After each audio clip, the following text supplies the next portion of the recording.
Good afternoon, and welcome to another edition of BizTalk Weekly. I'm your host, Greg Johnson. Today we have joining us Andrew LeJune. Andrew, thank you Hi, for Greg. being here today. Yeah, and thanks for having me. Could you take just a minute or two and introduce yourself and talk a little bit about your business? Andrew LeJune, our business is GlassArt Design in Glassmere, Minnesota. It's kind of two separate glass companies. My background, actually grew up kind of in construction. My great grandpa started a company called LeJune Steel back in, I think, the 30s. And that got scaled up till my grandpa sold it, I think, in 89 to API Group. And a lot of people know API Group over in New Brighton. They own probably 50 other companies, and they're now publicly traded SPAC. And Lejeune Steel's still around, and run by Shane Shipman, who I think they just moved their offices here right by us in North Loop. So I might have to reach out to him for lunch soon. Um, but funny enough, I ended up working for them, kind of unrelated, after I went to school. So I went to school, University of Denver, and I didn't quite know what I wanted to do. So I got a real estate and finance degree, Oh, and thought I wanted to do that, and was kind of poking around in real estate, and ended up going to University of St. Thomas for a law degree and an MBA. wow. Again, two different things. Still not sure what I want to do, and lo and behold, I end up in construction again anyway. Just like my great grandpa and my grandpa and my dad, It and was in your blood. I don't know why. Yeah, it was, and it's funny how that happens. It's like the blacksmith, with the last name Smith, Yeah, somehow ends up being a blacksmith or something like that. that's So, right. yeah, and it's been great. I started at API Group doing it was with a Viking sprinkler, and actually I opened up their New Orleans branch for them, and I was down there for years with my wife, but Nice. we didn't have kids at the time, and you know, we get a couple kids, and I think we had two kids in 18 months. And realized, man, it'd be nice to be around family. And I think COVID happened, and I liked API Group a lot. I like Viking Sprinkler, and a great company. But it just kind of lined up at the same time. My dad was looking for help running the business, and it's kind of a perfect opportunity. And now I'm here. Yeah, yeah. Oh, that's awesome. So you grew up in situations where your family was running their own businesses, right? Is that Correct. yeah. Yeah. Yeah. So when you were young, was this something you said, boy, one day I'm gonna own my own company? Or did you not really think about it at when you were there, as a let's say as a teenager or even younger? I think so. I think I always wanted to. And I think, part of the reason for the degrees is because I kind of knew at the back of my mind one day I would be either running or owning a company, or that's what I wanted to do. Um, but yeah, I don't know. It's funny, when my grandpa he sold Lejeune Steel, it was, back then you had to do personal guarantees. So he's Oh doing yeah. like a personal guarantee for the steel at the convention center or the Mall of America or US Bank Stadium or something like that. And I think it kept him up at night, and he Yeah. was looking to get out of it. And yeah, so there's that element to it too, which people don't think about. Oh well, there's the young green installer we hire who thinks he can be the run the company. Oh, well, that guy just sits in the office all day, and I got to be out here working hard. And it's like, no, you're responsible for that project you're installing. You don't have to worry about, meeting payroll for the Right. employees and the insurance and, all the cash flow and all that other stuff that, trust me, it's more stressful than, just installing some glass in a home or something like that. Yeah, absolutely. Absolutely. I think business ownership is one of those things that on the surface, I think looks really attractive to people when they see a successful business owner. And that's what we see in the media, right? And what we don't see is, the business owners who are struggling, right? Who are maybe just barely getting by with their business or just barely kind of keeping the wheels on. And unfortunately, with small business, there's a lot of that going on. Um, have you ever had a situation where you really felt like, oh, this business is like really, really in challenging times, or really at a point of kind of inflection where, I really gotta make the right decision right now or execute on the right strategy? Yeah, definitely. I mean, I think even going back to my time in New Orleans, just as a branch manager, you're responsible for your own P&L. And when I got there, the branch was losing money because it wasn't a branch; it was a satellite office. And once they spun it off from the bigger, I think it was actually out of West Virginia, they spun it off as its own instead of a satellite office. And we didn't have the revenue to support the people down there. And so. It was kind of do or die. We got to figure out how to get with these customers. And,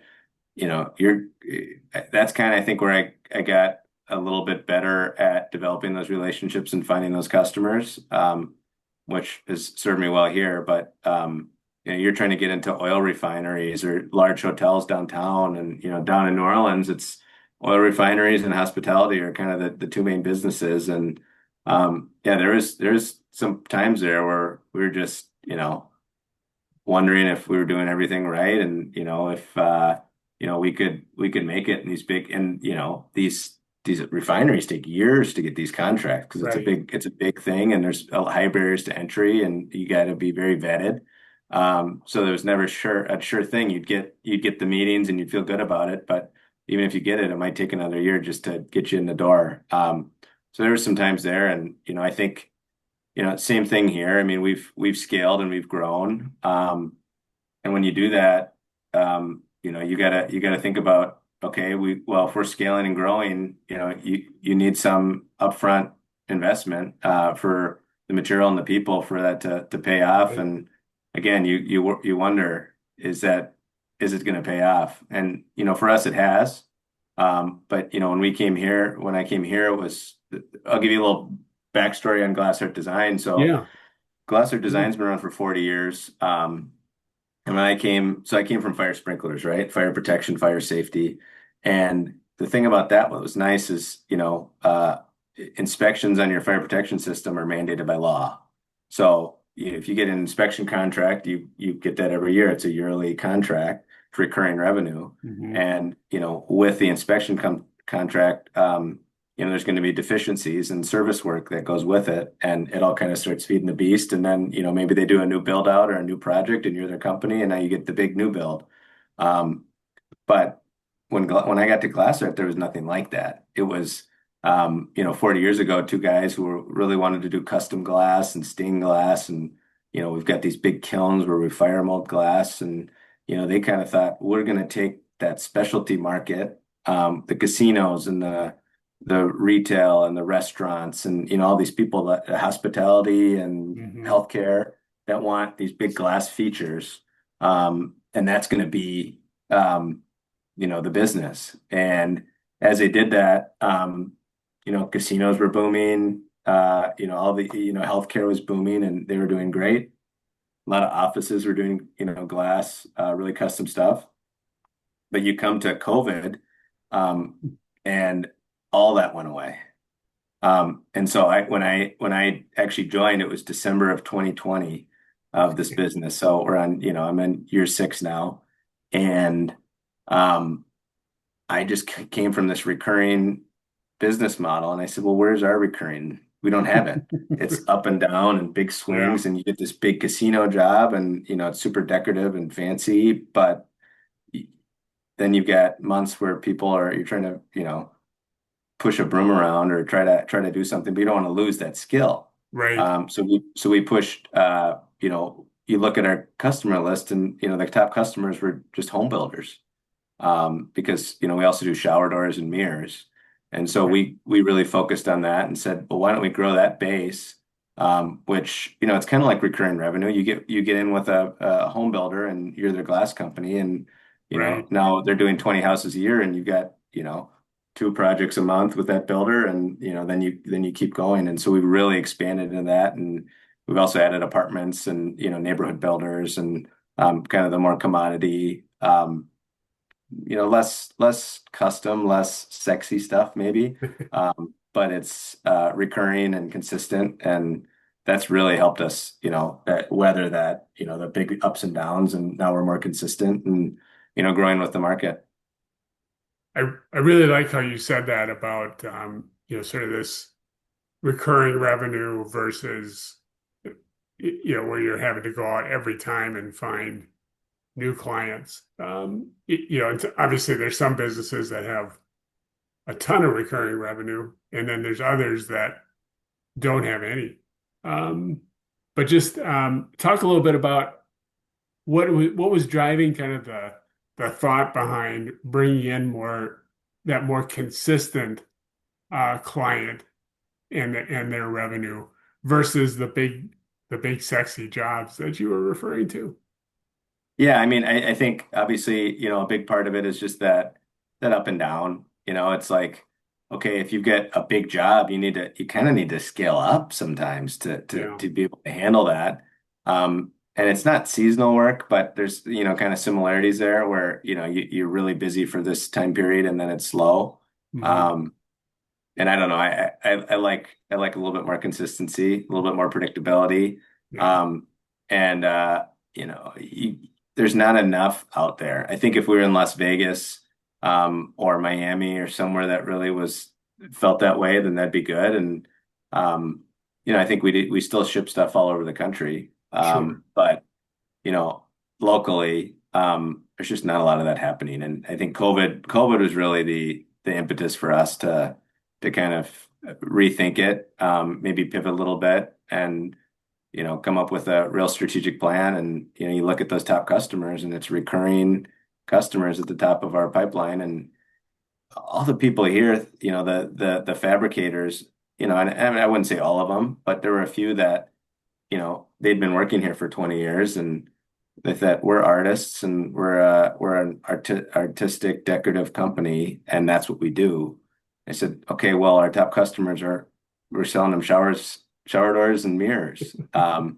So I think we are, but we aren't. And I think it was kind of integrating that other side of it, the builders and the installation team, into the shop. And what really happened is now the shop is supporting the install. And also, we're still doing fabrication, but the bulk of what's going through is being installed in residential homes or custom projects around town.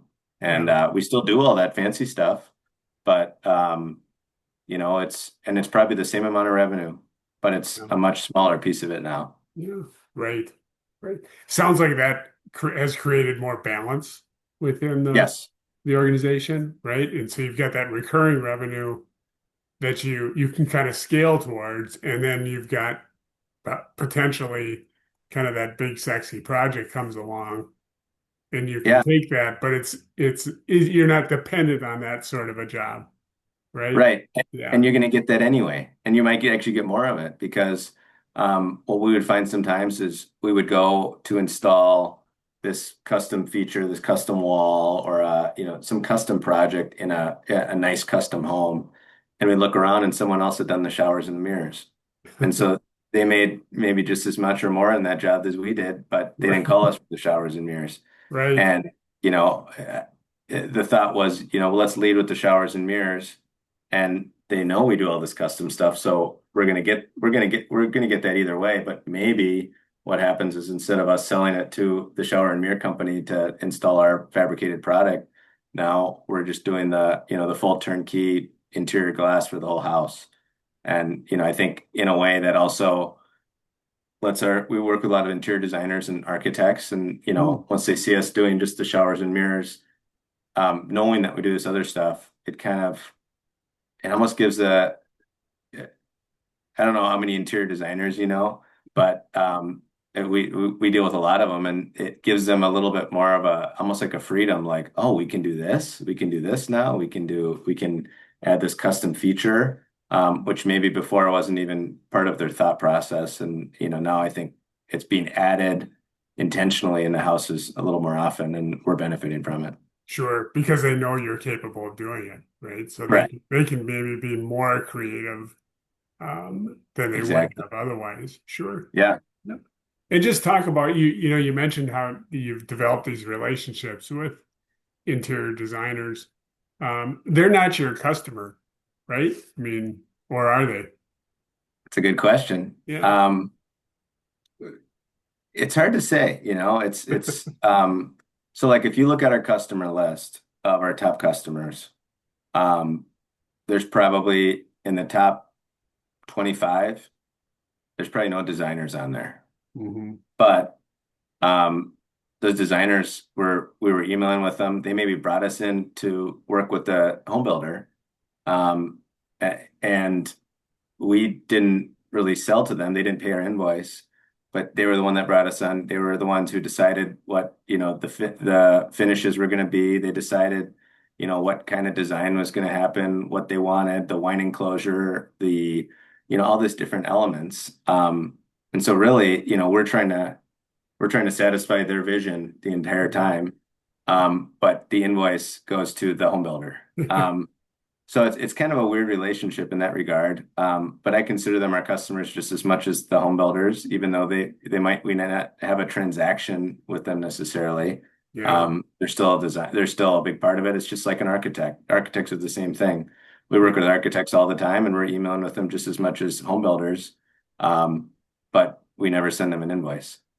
I've seen that with engineering firms as well, where a lot of times the decision maker on a project isn't necessarily the customer, right? Right. You've got sort of this influential third party who's going to have a lot of say into whether you get the work or not, whether you win the job and what that job's going to look like. And yet, like you just said, you're not going to send them an invoice, and yet it's almost like you've got kind of two masters to please, right? I mean, you've got to please that third party, but Form also that master. home. You got the architect and the homeowner too. Yeah. Yeah, talk about that a little bit because that gets to be a complicated relationship. I think about you think about a business transaction, right? And I'm selling something to you. I'm the vendor or the supplier. You're the customer, right? It's very straightforward, right? I have a product, I sell it to you, you pay me for it, and we're done. You know who I am, I know who you are. Maybe there's some third party like freight involved, but for the most part, it's just you and I doing a business transaction. Talk a little bit about when there's multiple, uh, let's say, shareholders within the transaction. Yeah, I mean, a lot of times it works pretty smoothly. I mean, you say your standard house, you think about interior glass in a house. It's probably showers and mirrors, Mhm. and that's the majority. And a lot of times the architect's not involved, really. The designer's not involved, really. If it's just that plain stuff, it's just the home builder. He says, "Hey, I've got a shower. This is the design. It's a shower door and a panel, and then a vanity mirror." And the designers maybe not getting involved, but some people are very detailed, and they've got a designer they're working with, and she wants to be part of every, or he, mostly she, is trying to be a part of every decision from. Okay, is the shower door handle matte black, or is it chrome, or is it some other color, and they want to tie it into the plumbing fixtures, and there's that whole decision. Right. Um, and at that point, maybe the architect's not involved, but they're involved and they're the ones signing off on the finishes. So, they're signing off and maybe they're communicating with the builder and telling them, or maybe the designer's in-house. And then, an architect might get involved if it even gets more custom than that. And then, well, they're going to sign off. But I always say architects are kind of like lawyers. They're not going to sign off on really anything.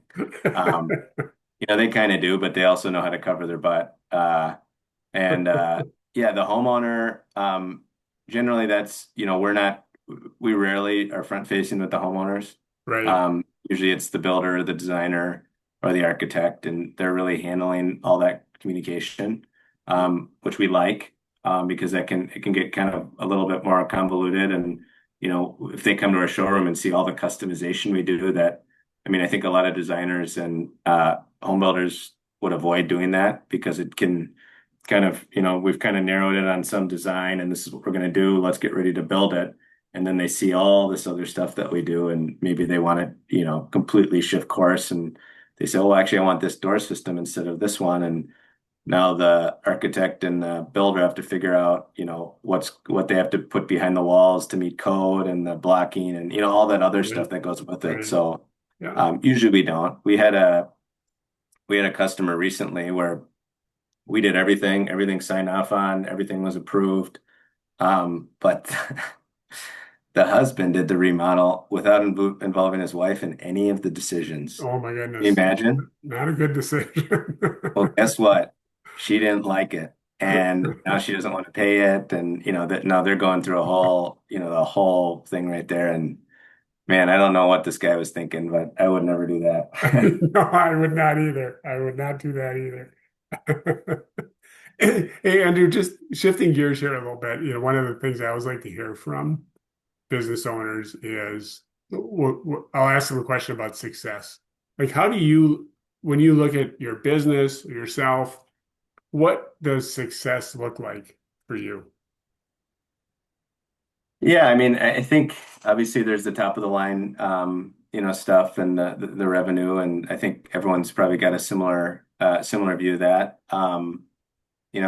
We focus a lot on culture as well. So I think that's one of the messier things about being a homeowner because it's kind of personal to you, and maybe some other people, they're just maybe not completely on board, or they're just not the right culture fit, and that can create problems and drama and conflicts and stuff like that. So we really try to focus on finding the right people that kind of share our attitude and our way of doing things. And um, if, you can kind of try to vet people appropriately, and you never, no one bats 100%. I'm sure everyone who's hired people before knows that you think Yeah. someone's the perfect fit or not. But we really focus on that, and we really try to find good people. And because of that, I think we have a longevity with a lot of our employees, and we are able to recruit some of the best in the state because of that. So I think that's been a big part of our success. The other part of it, I think, for us is I think we're both somewhat ambitious. I say, I say both. I guess it's all the whole family. But we really push to grow and let people know that we think we're the best glass company in town, and we want Yeah. everyone to know about it. Yeah. So I think, success for us is also growth, Yeah. and, really taking on some new markets. And, you need some risk tolerance and a little bit of, I guess you got to have the gut for it, to really push into some of these new markets. And I say new markets, the average person would say, well, what's the difference between putting a shower door in a remodeled bathroom and putting a shower door in an apartment building? Well, it's a completely different animal. Same thing goes for a neighborhood. A neighborhood, it's 200 houses in one neighborhood, and you got to go from house to house, and there's the margins are lower, but there's a higher quantity, and kind of the same thing with the apartment buildings. And there's a difference between working with a custom home builder, that's it cares really about the customization, and has a different maybe quality standard or look that they're trying to achieve, versus rental units in a 200 unit apartment building. And that's it's a commercial general contractor works a lot differently than Bob's Remodeling, or something like that. Right. So it's it's a lot to kind of learn if you're not used to it.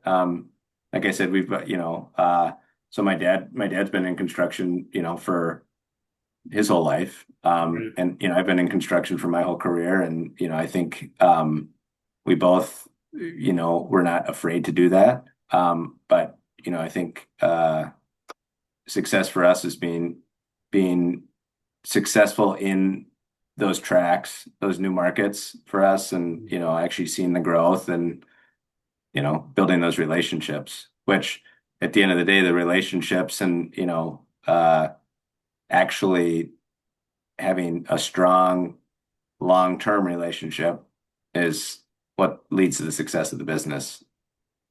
Oh, I like that. I really like the way you said that. Um, what about you talked a little bit about the culture, and you've got some really long-term employees there. Clearly building a strong team is important for a successful business. What kind of things do you look back in your business and say, boy, from a team building standpoint, this was really there was something, one or two or three things that really stood out that allowed you to build that strong team and culture? Were there any specific tangible things you did to achieve that? Yeah, I mean, I think there's obviously the culture that we try to instill, just obviously the friendly atmosphere and treating people right. And I always say assume best intentions. Don't no one goes in wakes up in the morning and says, I'm gonna go do a bad job today. I think everyone, at least everyone that we hire doesn't. Yeah. And people want to go and do a good job and they want to take pride in their work.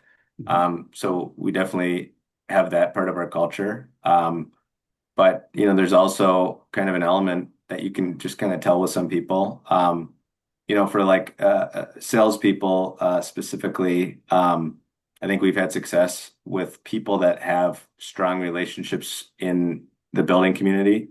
That's kind of a good way to know if people want to work with that person. Uh, that's a good, that's Good someone who sign, right? understands. Yeah. And, Yeah. that obviously, if they're good at building relationships there, generally they're good at building relationships with everyone at the company. Yeah. Um, and yeah, I think, you sit down and you can just kind of talk to people and ask the right questions. And, I think recently we've hired a couple new people and you ask, what did you do in, a situation where you had a conflict or a disagreement with an employee and I don't know, the answers are, maybe a little different. But you can kind of tell based on how they answer it, how they feel about it, and where they're coming from. And Yeah. that's been a way to evaluate a lot of people. Yeah. Yeah. I think because those are the kind of situations that really ultimately, are the difference between employees being successful and not successful within any organization, I think. And it's interesting how you said that about the salespeople and the relationships that they build, right? I mean, if you're going to be a successful salesperson, that's really what it's all about is having those successful relationships. And likewise, those just become an extension of your organization, right? Now, all of a sudden, as a company, you've got all these relationships that you've built and developed and kind of honed in over the years, right? I mean, I take it you use a lot of the same, there's vendors who are coming, like home builders coming to you again and again and again, and you probably are going to trusted, providers as well, whether it's a product or a service that you need.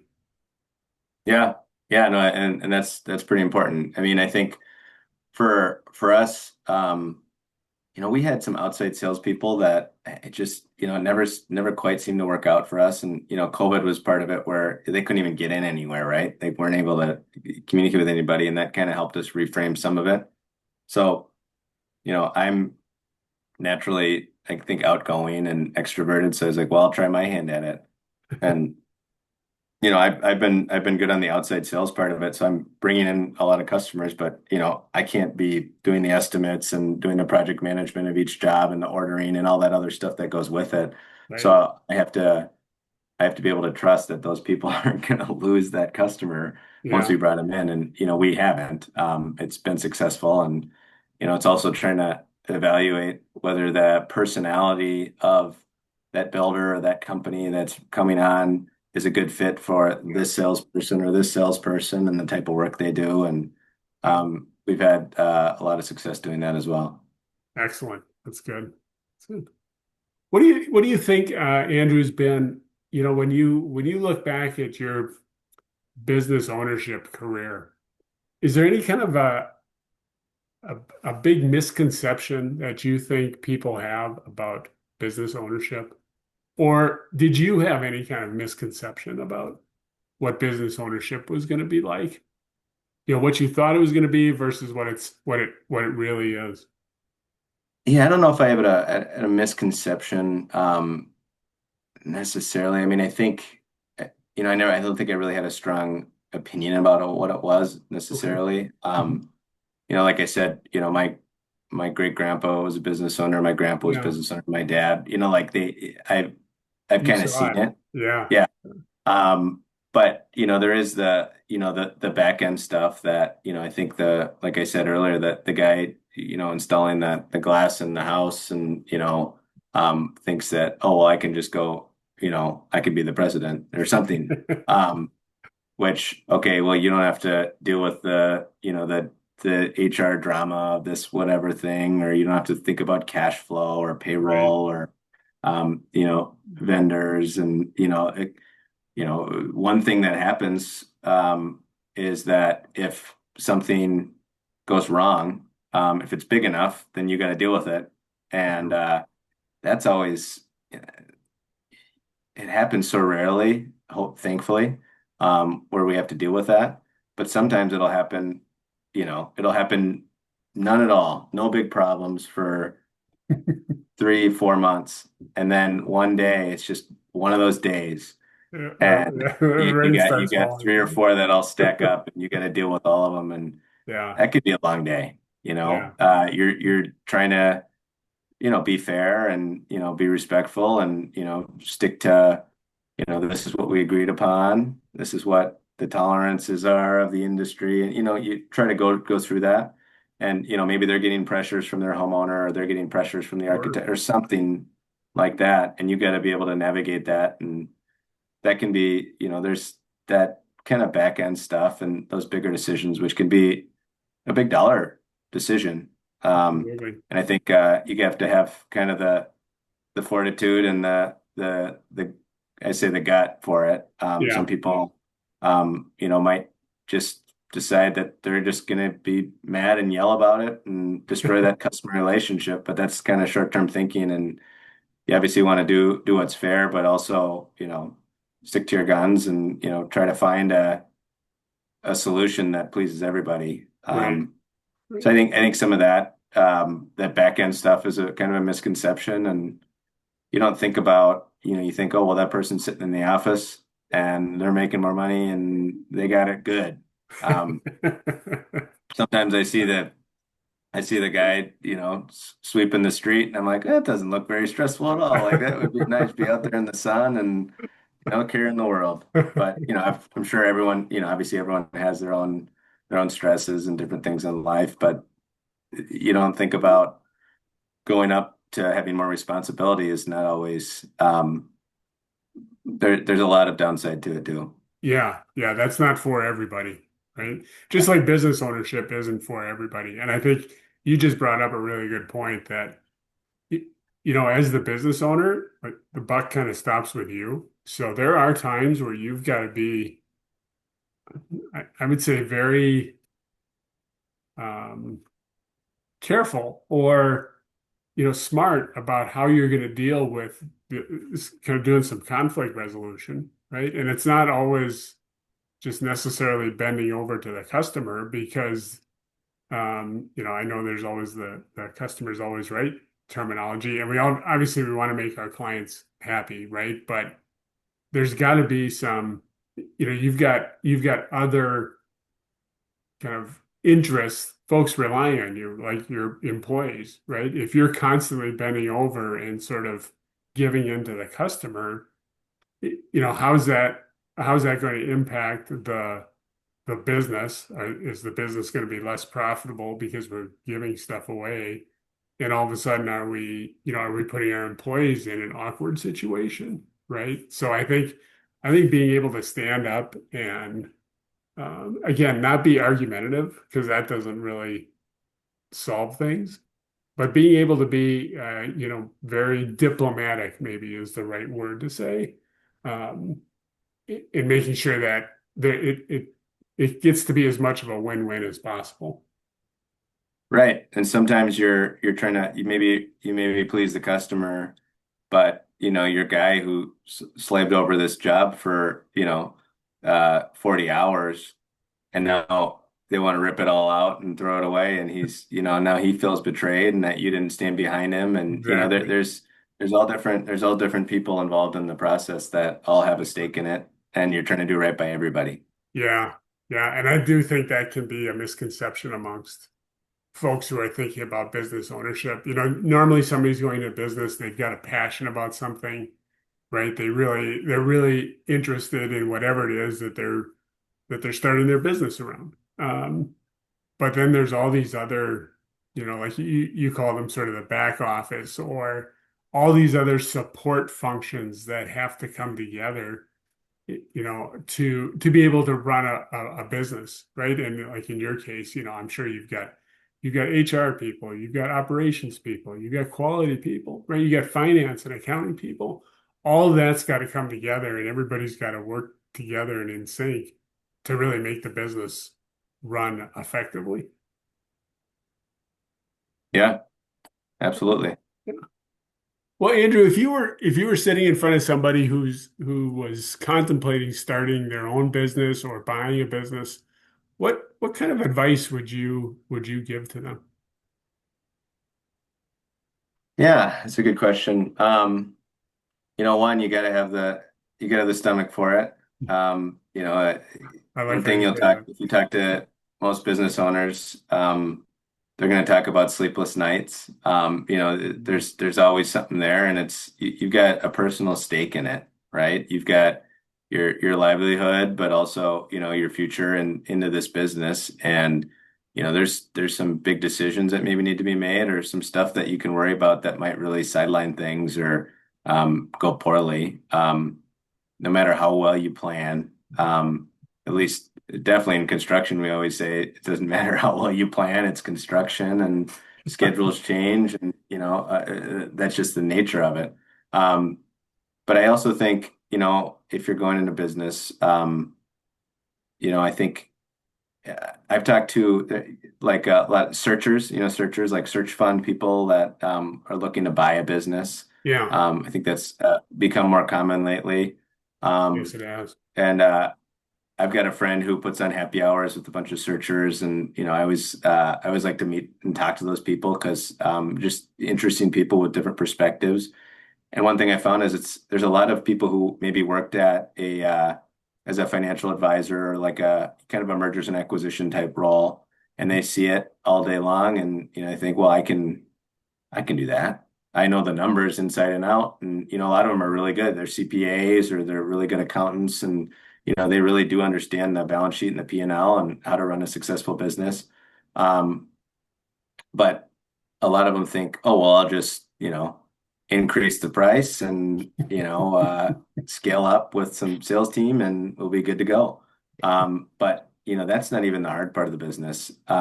One, maybe the market can't handle the price, and you're going to lose a bunch of customers by doing that. Right.